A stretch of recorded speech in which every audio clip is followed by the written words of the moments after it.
fin de la hegemonía estadounidense, Maduro, China y Rusia pretenden dictar paz en Medio Oriente. Colapso en cámara lenta. El estrecho de Hormuz se convierte en el nuevo ajedrez mundial. Petro y el manual chavista. La política colombiana en medio del populismo y el abuso de poder. Les contamos. Muy buenos días, amigos de Impacto Venezuela. Bienvenidos a nuestra emisión matutina de noticias de este martes 24 de junio del año 2025. Soy Mildred Manrique. ¿Listos para empezar el día bien informados? Comenzamos. Para evitar una guerra nuclear, Nicolás Maduro lanzó un llamado a la diplomacia global, mientras el presidente de Estados Unidos, Donald Trump, anunció un cese al fuego entre Israel e Irán. ¿Será este el fin real de la llamada guerra de los 12 días? El informe con Catherine García. El presidente Nicolás Maduro lanzó una propuesta diplomática inesperada en medio de una escalada bélica internacional: convocar una cumbre global por la paz y contra la guerra, con participación de organismos del sur como BRICS, CELAC y la Unión Africana. La iniciativa busca frenar el conflicto entre Israel, Irán y Estados Unidos y crear una zona libre de armas nucleares en Asia Occidental. El oficialismo, al parecer, aspira a posicionarse como mediador. Una que le envíe al presidente de Estados Unidos, Donald Trump, al presidente Xi Jinping y al presidente Vladimir Vladimirovich Putin, así como fue entregada en decenas de capitales. Amenaza con desencadenar una crisis con consecuencias catastróficas de naturaleza nuclear contra la región y el mundo. A ello se suma la persistente negativa de Israel a desmantelar su arsenal nuclear no declarado, así como su rechazo a someterse al régimen de inspecciones del Organismo Internacional de Energía Atómica.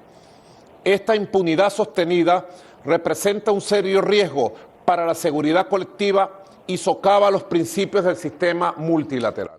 Mientras tanto, la presión diplomática de Washington se intensifica. El Departamento de Estado exigió a América Latina definir de qué lado está frente a Irán, al que califica como un patrocinador del terrorismo. Sin embargo, el presidente Donald Trump anunció que Israel e Irán habrían acordado un alto al fuego total tras 12 días de hostilidad, aunque Irán niega esta posibilidad. Lo primero es que los vasos comunicantes de la diplomacia siguen activos. Lo segundo, ver cuál va a ser realmente la materialización de ese cese al fuego, si realmente se puede sostener, si no hay acciones avanzadas, ni operativas, ni estratégicas por parte de cualquiera de los tres actores. Es tercero, saber que detrás de este cese al fuego y esta desescalada, así sea momentánea del conflicto, está detrás la mano de Vladimir Putin. Un escenario de cese al fuego sin Putin no sería posible. ¿Por qué? Porque Estados Unidos, que tiene la capacidad, podría llegar hasta derrumbar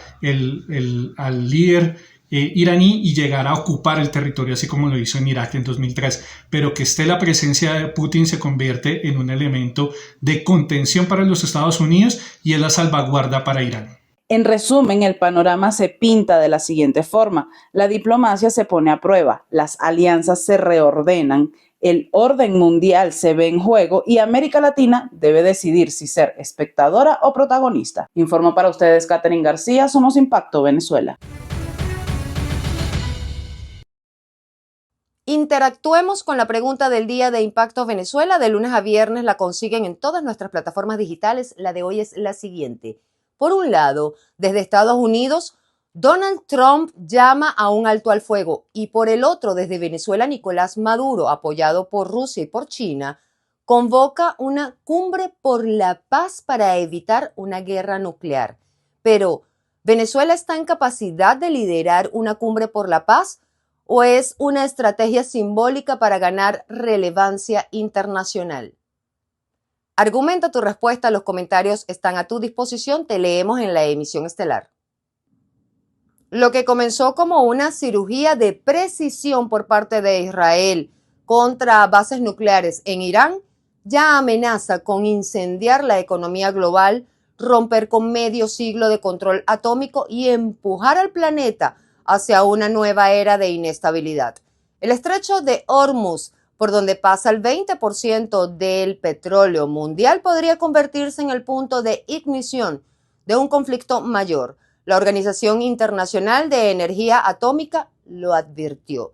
Si no se retoma la diplomacia, el sistema internacional de no proliferación podría colapsar y desaparecer. Y mientras tanto, Irán ya activó su carta más temida: cerrar el paso más estratégico del mundo. Halim Naim nos cuenta más. El estrecho de Hormuz no es solo un canal de 33 kilómetros entre Omán e Irán, es el cuello por donde respira el mercado energético mundial. Si Irán lo bloquea, el crudo podría superar los $120 por barril, arrastrando a Europa, Asia y América a una nueva crisis inflacionaria. Estados Unidos le pidió a China, principal comprador del petróleo iraní, que contenga a Teherán, pero la advertencia suena hueca cuando los misiles ya volaron, los reactores están dañados y el Consejo Supremo iraní tiene carta blanca para cerrar el paso. Pues crecen las tensiones y preocupaciones sobre qué sucederá con el estrecho de Hormuz, que precisamente se encuentra bajo el control de Irán y que es responsable o participa precisamente en el transporte de más de un tercio de la energía global del planeta. Por el estrecho de Hormuz pasa de forma marítima precisamente más de 20 millones de barriles de petróleo cada día, así como más de 90 millones de metros cúbicos del gas natural licuado. Mientras los mercados tiemblan, la Organización Internacional de Energía Atómica, OIEA, encendió otra alarma. Los bombardeos estadounidenses a la planta de Fordow fueron muy significativos y el impacto sobre las centrifugadoras podría ser irreversible. Lo que está en juego no es solo la estabilidad del Golfo, sino el frágil equilibrio del sistema internacional, que desde hace 50 años impide que las armas nucleares se multipliquen. Si cae Irán en el juego de la proliferación de las armas, otros seguirán, y si eso pasa, el Tratado de No Proliferación se convertirá en un recuerdo diplomático del siglo XX. El 60% de las reservas energéticas del mundo se encuentran precisamente en el Golfo, en esta área bajo absoluta tensión en estas circunstancias. Es una situación de alta tensión donde se multiplican los focos de inestabilidad global que podrían arrastrar al mundo a la temida y, por supuesto, nunca deseada Tercera Guerra Mundial. Irán sabe que cerrar Hormuz sería un suicidio económico, pero también que es su única carta real para frenar la presión militar. Lo hizo casi en los 80, lo amagó en el 2007 y hoy el Parlamento ya lo aprobó.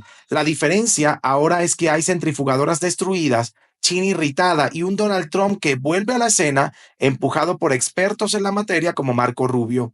Si Irán bloquea el paso, el Pentágono responderá, y si eso ocurre, no hablamos de un conflicto regional, hablamos de un nuevo orden global o su colapso. En caso que se cierre, estaríamos no solamente en una disrupción total de las cadenas de suministro, que como decimos representa un tercio de esta energía, sino que el 70% de esta energía va directamente hacia los mercados asiáticos, aproximadamente 4.5 millones de barriles de petróleo cada día.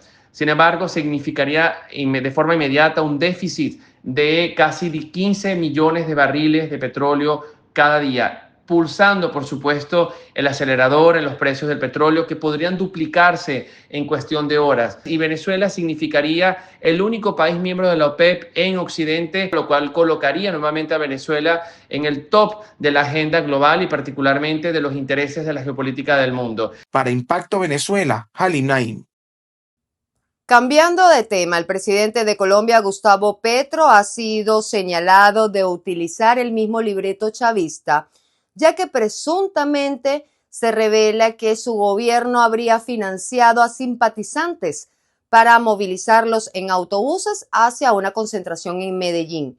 Lo más polémico de todo esto es que también habría facilitado la salida de cárceles de líderes criminales para sumarse a esta actividad. La oposición habla de populismo con tinte autoritario, mientras crece la preocupación por el uso de los recursos del Estado con fines políticos. Génesis Pérez con el reporte. Con buses llenos de simpatizantes movilizados desde distintos barrios del país, jefes criminales liberados por unas horas y un discurso rodeado de simbolismos de poder, el presidente Gustavo Petro lideró en Medellín una manifestación que ha sido comparada con las puestas en escena del chavismo en Venezuela. Al más puro estilo del oficialismo venezolano, el gobierno llenó la plaza de la Alpujarra con simpatizantes transportados en caravanas financiadas por el Estado, mientras en la tarima se sentaban cabecillas de las bandas más temidas del país bajo el argumento de ser voceros de paz. Todos en Medellín sabemos que es necesario hablar con esas estructuras para poder reducir los índices de violencia, es necesario el diálogo como salida, pero la diferencia es que en este caso se hace con la debida autorización presidencial, con todos los protocolos para ese diálogo y por supuesto si era un balance sobre ese espacio, pues debían estar ellos. El mandatario colombiano aprovechó la tarima para pedir públicamente a los jefes criminales que cesen la violencia. Analistas sostienen que el gobierno Petro, sin un marco legal claro, busca consolidar su política de paz total, incluso si eso implica legitimar figuras vinculadas al narcotráfico y el sicariato. La respuesta fue inmediata. Líderes locales y nacionales lo acusan de normalizar la criminalidad, humillar a las víctimas y usar el poder para construir una narrativa de apoyo artificial mientras los fantasmas de la violencia siguen presentes. El mensaje que le ha quedado al pueblo antioqueño es que allí hay una clara alianza, por supuesto, de sometimiento e intimidación. No solamente lo que vimos en la tarima, también lo que sabemos que sucedió, cómo presionaron empresas de transporte en los barrios populares de Medellín para bajar personas a acompañar ese evento. Todo ha empezado a salir a la luz. Así que allí no hubo un evento espontáneo de carácter ciudadano para que la gente asistiera a quien quisiera ir. Hubo una gran presión. En lugar de subir a la tarima a jefes de organizaciones delincuenciales activas, lo que Colombia necesita es que rodeemos a las instituciones y apoyemos a los organismos de seguridad, a los jueces y a los fiscales en la lucha contra la delincuencia. En Medellín, donde el presidente Petro solo tiene un 15% de aprobación, según Invamer, su estrategia de proyectar fuerza con movilizaciones masivas, aliados políticos investigados y criminales visibles recuerda cada vez más a las tácticas del gobierno de Nicolás Maduro: mostrar músculo popular donde no lo hay y convertir a la criminalidad en interlocutora del poder. Revisemos rápidamente otras noticias destacadas en nuestra sección Impacto en 60 segundos. Quédense conmigo. Trump reactiva deportaciones, crece conflicto migratorio en América Latina. Las políticas migratorias en Estados Unidos continúan en el centro del debate internacional. La Corte Suprema avaló el reinicio de deportaciones aceleradas a terceros países, mientras el FBI anunció que reducirá su apoyo a operativos migratorios para enfocarse en potenciales amenazas vinculadas a Irán. Paralelamente, un estudio reveló que solo el 28,3% de los migrantes detenidos durante el gobierno de Donald Trump tenía antecedentes penales. En ese mismo contexto, se intensifica la tensión entre Venezuela y El Salvador, luego que la Fiscalía venezolana calificara de vergonzosa la negativa de la Corte salvadoreña a intervenir en favor de migrantes detenidos. El panorama refleja un endurecimiento férreo de las medidas migratorias en medio de crecientes preocupaciones por los derechos humanos y la seguridad regional. Una venezolana al espacio. Melina Nava hará historia en 2029 como la primera astronauta del país. Amigos, una buena noticia. No todo es malo. La ingeniera Melina Nava, oriunda del estado Zulia, ha sido seleccionada por la empresa Titans Space Industries para formar parte de su clase 2025 de candidatos a astronautas con un vuelo espacial previsto para marzo de 2029. Se trata de la primera venezolana en participar en una misión de este tipo, tras ser elegida entre miles de postulantes de todo el mundo. El logro destaca tanto su mérito personal como el potencial de los jóvenes latinoamericanos en la ciencia y la tecnología global. Titans, parte de la nueva ola de empresas privadas en la carrera espacial, busca democratizar el acceso al espacio mediante programas internacionales. Gracias por acompañarnos en esta su ventana informativa. Para más visiten www.impactovenezuela.com y nuestras redes sociales @impactove. Suscríbanse y activen las notificaciones en nuestro canal de YouTube. Que tengan un día lleno de esperanza. Nos vemos mañana con el favor de Dios.